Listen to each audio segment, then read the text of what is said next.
Estamos dando a partida no Roadcast. Escute o mundo sobre rodas. Fala,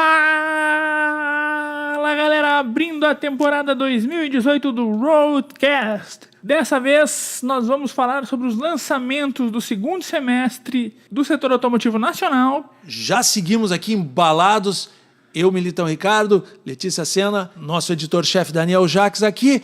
Já entramos no primeiro assunto. Em julho, a Nissan trouxe o Kicks Nacional. Daniel, o que vem a ser essa nacionalização do Nissan Kicks? O Nissan Kicks foi o carro oficial dos Jogos Olímpicos 2016, lançado aqui no Brasil na época dos Jogos, na época importado do México. Desde aquela época, a Nissan já pensava em produzir o carro por aqui. Depois de uma longa preparação de equipe da planta de Resende, onde fica a fábrica da Nissan, em julho ele finalmente chegou às ruas. Depois de uma extensa preparação, tanto de equipe quanto de maquinário da fábrica da Nissan em Resende, o Nissan Kicks Nacional começou a ganhar as ruas no mês de julho. Eu tive a oportunidade agora de testar o brasileiro também, mas eu me lembro que em 2016 eu testei o Kicks mexicano, que era o carro, a primeira versão, e, como eu costumo dizer, aquilo era janeiro de 2017, contando todos os canais Autos Giros, contava com uma pessoa. O Nissan Kicks foi eleito com 100% dos votos o carro do ano 2016. Era uma versão só, a versão SL, a top, importada do México, e ela trazia entre os diferenciais, além da robustez, do conforto, da carroceria Biton, ela trazia a câmera 360, que continua na versão nacional. E é bem interessante, porque a partir de uma conjugação de sensores dianteiro, traseiro e laterais, o painel forma uma imagem 360 aérea do carro, o que facilita muito a manobra. Às vezes tu não tem noção da distância tanto de outros veículos mesmo, mas principalmente de obstáculos, principalmente para manobrar. Facilita bastante. Tem câmera de ré também, tem sensores, tudo certinho. Então, uma visão completa, né? É uma visão completa. É um equipamento que continua surpreendendo e faz dele, sim, um modelo diferenciado. O Nissan Kicks tem 4 versões. Letícia, quais são elas? A versão nacional tem a S com câmbio manual, né? A S X-Tronic com câmbio CVT. A SV X-Tronic também com câmbio CVT, né? Diferente da limitada, né? Que é a versão mexicana. Que ela tem alguns acréscimos, né? Tudo que o Daniel já tinha falado antes. E a SL, que é a top de linha, né? Que é super bonita, com maçaneta cromadas, e sistema multimídia, retrovisores de rebatimento elétrico, automático. Deve ser espetacular. Ela continua sendo um carro muito bom, um SUV realmente diferenciado no mercado. E um dos principais modelos, se não o principal modelo da japonesa Nissan. Em agosto, a Renault trouxe um carro que chacoalhou o mercado. Exatamente. Em agosto chegou o segundo dos 3 SUVs que a Renault havia anunciado. O Kwid. Aí primeiro houve a polêmica, porque o Kwid é um carro compacto, bem compacto. E houve uma pré-venda que foi um sucesso absoluto, mas houve muita desistência depois que o carro foi apresentado, porque no termo que a Renault usava de SUV dos compactos, muita gente prestou mais atenção no fato de ser SUV do que no fato de ser compacto. O que eu considero assim, que poderia ser percebido pelas pessoas é que um SUV top de R$40 mil não existe. Mas enfim, houve uma decepção, o que não impediu que o carro fosse um sucesso de vendas. Em novembro ele foi o segundo carro mais vendido do país, e eu acho que ele é uma excelente opção, porque ele é um carro, principalmente na versão mais cara, de 40 mil, ele é um carro bem completo, com mais acessórios, mais itens do que um carro no seu nível de preço. E por que a Renault chamava de SUV, né? Porque SUV a gente sempre pensa, são carros maiores, são carros para fora de estrada, né? Às vezes 4x4, alguns até dizem que SUV tem que ser 4x4. Mas o Kwid, ele tem, por exemplo... Eu até me lembro que o Kwid teve um comercial com atores globais, né? Com a Marina Rui Barbosa e o Bruno Galhaço. Foi, assim, uma coisa que chamou bastante atenção, essa coisa meio dúbia do Renault Kwid, né? O Kwid traz algumas características próprias de utilitários esportivos, SUVs, como os ângulos de entrada e saída, que são grandes para o carro do tamanho dele, né? Maior altura do solo, baixo consumo e o porta-malas de 290 litros, que é bem grande pro tamanho dele. Mas em agosto, essa briga das SUVs aí esquentou porque a Hyundai trouxe mais alguma coisa de uma linha que já estava na briga. O que foi isso, Daniel? Exatamente. O SUV Hyundai Creta, lançado na virada para 2017, ganhou a versão Pulse Plus 1.6. Ela é a top das intermediárias, ficando atrás apenas da versão 2.0. Eu também tive a oportunidade de testar o carro e posso dizer que ele me surpreendeu, porque o HB20, por exemplo, que também é um dos carros mais vendidos do país, é um carro muito suave. Ele se caracteriza por ser um carro suave, ser um carro leve, com um câmbio tranquilo, bastante silencioso. Mas o Creta, ele traz todas as boas qualidades da marca, mas ele é robusto, ele é um carro firme, ele é um carro realmente pronto para briga com qualquer outro do seu segmento, né? E eu também destaco, além de todas as suas características técnicas, ele traz a cor verde Forest, com detalhes cromados e preto da carroceria, deixaram ele bem interessante. É um carro realmente bastante interessante, é bastante bonito, bastante forte. E lembra que eu já falei do HB20, né? Mas é o primeiro lançamento da Hyundai Brasil desde o HB20. Aí a Ford trouxe uma reformulação, uma atualização da EcoSport, em agosto também. Exatamente. Em agosto, a Ford trouxe a nova configuração da EcoSport, praticamente uma reestreia do modelo, né? Lançado em 2013, ele praticamente inaugurou o segmento de SUVs no Brasil. A pioneira, a desbravadora do setor de SUVs, liderou por um bom tempo. Foi superada uns anos atrás por alguns concorrentes, depois pelo HR-V, que dominou por 2 anos, dominou 2015 e 2016. Estamos aguardando para saber quem é que vai ser o líder em 2017. Né? Mas ela veio realmente muito bonita, com 2 motorizações. Uma a 1.3 de 3 cilindros, que o Tarcísio comentou no programa passado, que era o novo motor da Ford. Dentro dessa onda, desse downsizing dos motores, agora 1.3 de 3 cilindros, né? Que por ser de 3 cilindros e não 4, ele também acaba reduzindo o consumo, tornando o carro mais eficiente. Mas a top, a Titanium, tem um motor 2.0 bem forte, bem robusto, como um SUV como a EcoSport merece. Antes da gente fazer um intervalo, vamos trazer mais um parceiro do Altos Giros, que é o nosso site, o nosso farol. Na verdade, o Roadcast surgiu do Altos Giros. O Altos Giros é um site completo que tem todas as informações sobre o mercado automotivo e o Altos Giros, então, é o podcast para você ouvir o mundo sobre rodas aonde desejar através da internet. Agora nós vamos, então, ouvir mais um comentário. Daniel, quem chega agora para comentar o mercado no ano de 2017? Pois é, quem nos honra com o seu comentário no programa de hoje é o presidente reconduzido, reeleito do Sincodiv, Sindicato dos Distribuidores de Veículos aqui do Rio Grande do Sul e Fenabrave RS, Fernando Esbrolho. Vamos ouvir.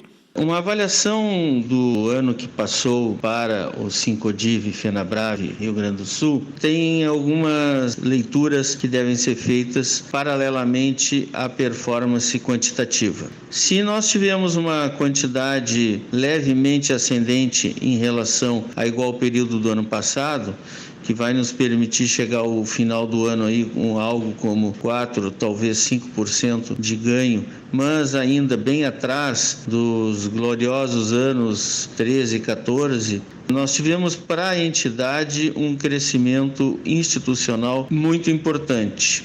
Instituímos grandes frontes de treinamento e capacitação do nosso time de profissionais. Isso foi o mais importante marco atingido pelo Sincodiv Fenabrave no ano de 2017. Quero também ressaltar a união que os concessionários tiveram em torno dessas políticas, agradecer a todos pela união em torno dos objetivos da entidade e desejar um ano de 2018 bem melhor para recompensar o nosso trabalho. A todos um grande abraço. Muito bom, muito obrigado, presidente Fernando Esbrolho do Sincodiv Fenabrave RS. Então, gente, agora nós vamos a uma rápida mensagem do Altos Giros e a gente já volta, porque não acabaram os lançamentos interessantes de 2017 que a gente vai revisar aqui para vocês. O site Altos Giros tem as últimas notícias e as melhores informações sobre o setor automotivo no sul do Brasil. Lançamentos, avaliações, novidades, entrevistas, vídeos e muito mais. Mercado de carros, mundo premium, comportamento, autosgiros.com.br. Eu disse autosgiros.com.br. Muito bom, muito bom. Segue o Roadcast rodando suave aqui, fazendo aquela viagem sentimental, revisitando o mercado automotivo no ano de 2017. A gente segue pelos destaques do segundo semestre. Em setembro, a Volkswagen, então, iniciou um grande movimento aí com o Polo e o Daniel tem os detalhes. Exatamente, né? A gente falou recentemente já dele 2 vezes, né? Numa longa entrevista que eu fiz com o Haroldo Pietá, que é diretor da Panambra, revendedora Volkswagen aqui em Porto Alegre e no Rio Grande do Sul, mas vai destacar porque ele, inclusive, foi um dos grandes vencedores do ano nos prêmios das revistas e outras publicações do setor automotivo em 2017.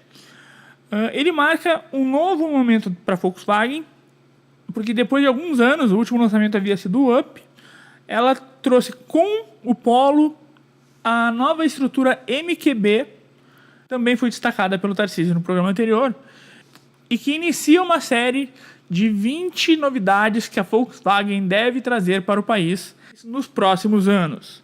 Já estão anunciados para janeiro o sedã Virtus, para o primeiro trimestre ainda a Volkswagen Amarok V6, mas ainda em 2018 devemos ter mais 2 ou 3 novidades da marca alemã. A Volkswagen tá se puxando, como a gente diz aqui, né? Exatamente. Como o próprio Haroldo falou, o alemão tem uma característica mais conservadora, mas quando ele resolve mudar, ele muda de uma vez. Quando é para fazer, é para fazer. Exatamente. E aí não tem meio termo.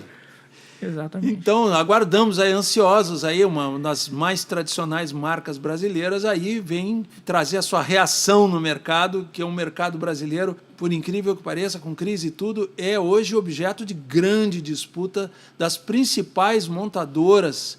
Todo o mercado mundial aí estão já se posicionaram, como a gente vem mostrando aí, entraram com muita força, com muita disposição em 2017. Em setembro, também, a Honda trouxe a atualização do Fit. Exatamente, o compacto Fit, irmão do WRV, que nós tratamos no primeiro semestre, né? Ele chegou com mudanças visuais e algumas coisas de equipamentos, né? O powertrain, motor e transmissão, os mesmos da versão anterior. Também tive a oportunidade de testar e posso dizer que ele tem um excelente custo-benefício. Por que isso? Porque ele não tem como diferenciar o preço, mas ele é um carro muito gostoso de dirigir. É um carro que me passou a impressão assim, de ser um carro para se ter. Sabe? Ele tem bastante tecnologia, mas ele não tem nenhum excesso, mas também não falta nada. É um carro médio, é o médio da Honda, que é uma marca de confiança, de credibilidade, de bom pós-venda, assim como a Toyota, né? A dupla japonesa são carros com pouca necessidade de pós-venda, que também é uma coisa interessante, né? Então é um carro realmente muito gostoso a dirigir. A EXL, que é a top, ele responde bem, ele é suave, ele é amplo, o espaço interno para os bancos da frente é muito bom, nos bancos de trás também. Então eu acho que realmente é um carro que a Honda, com as melhoras que ela fez no carro esse ano, ela realmente acertou. Entre as novidades, ele traz um novo sistema de assistência e estabilidade VSA em todas as versões. Ela traz controle de tração, estabilidade, assistência nos freios, ABD e EBD e o inédito MAEPS, que é um sistema bem interessante que é acionado automaticamente em caso de perda de estabilidade. Eu, felizmente, não precisei testar esse sistema, mas em demonstrações, em vídeos, é aquela coisa de tu entrar muito acelerado numa curva e aí, por reflexo, tu puxa de volta e aí, em vez do carro perder a traseira, ele suavemente volta para o lugar né? Ele se organiza e é bem interessante. Ele ajuda, né, a retomar a trajetória correta em casos desses deslizes do motorista, né? É um aspecto bem interessante. Isso, num carro médio. E também em casos do carro perder, né? Pelo terreno ruim, por chuva, né? É um item de segurança a mais, ainda incomum, que é bem interessante. Aí a gente chega ao mês de outubro.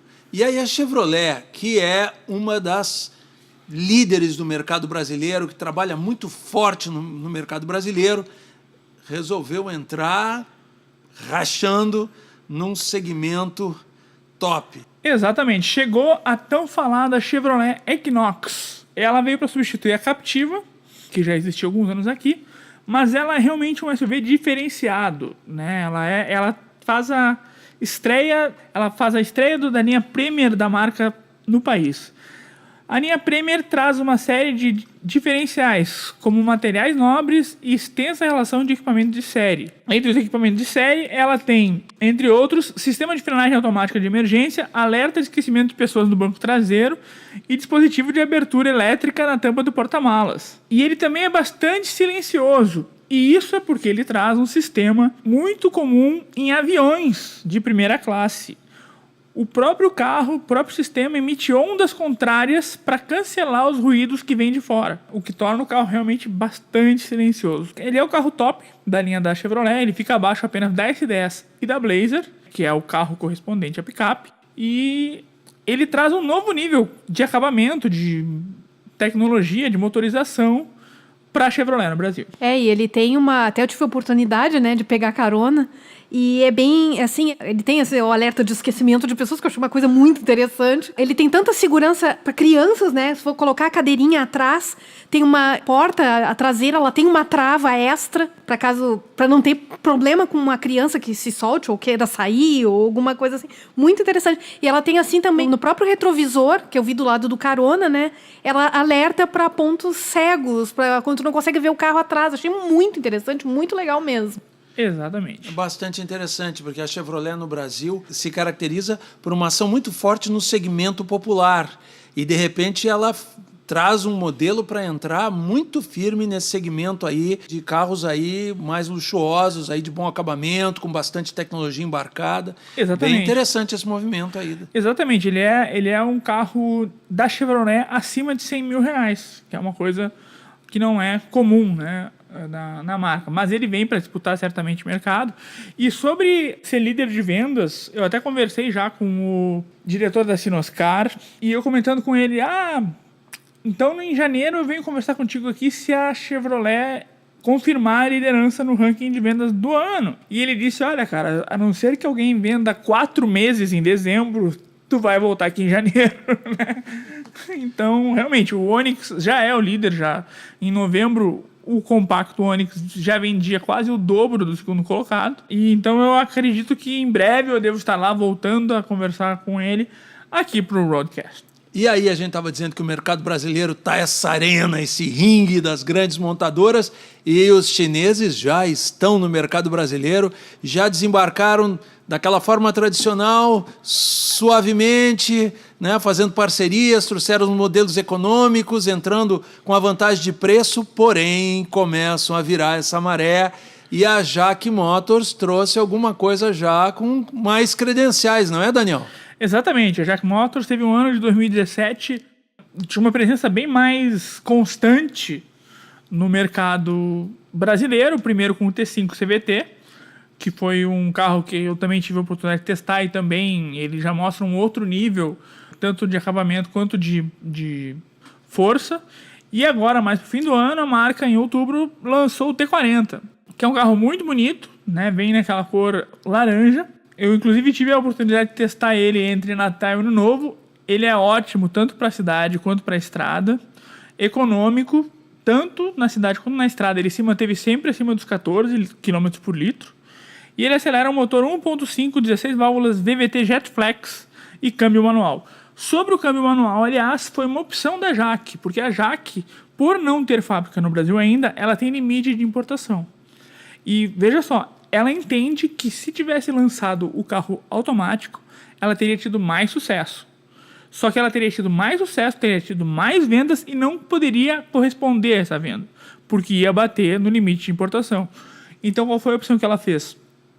Ela preferiu lançar um manual, mostrar o carro, que é um bom carro, e no próximo ano, sem o Inovar Alto e sem o limite de importação, ela vai trazer o JAC T40 automático, que deve aumentar a participação da marca no mercado brasileiro. Acabamos de passar a limpo o ano de 2017. Agora, neste programa número 18, o Daniel fez a análise do melhor, ele fez a seleção dele, os destaques, os melhores lançamentos da indústria automotiva. Um grande abraço a todos. Letícia, Daniel. Valeu, galera! Que venha 2018 com tudo e continuem acelerando com a gente. É, isso aí. Tenham um bom ano, pessoal, e vamos acelerando. E ó, não se esqueçam que temos o programa número 19, um programa especial em que nós fizemos um belo e agradável bate-papo sobre o automobilismo internacional. Falamos de Fórmula Indy, falamos de Fórmula 1, da nova geração dos brasileiros, tem gente chegando na Indy, enfim, as perspectivas para o ano de 2018. Não percam mais esse Roadcast. Um grande abraço. Um bom ano para todo mundo. É isso aí, galera. Tchau!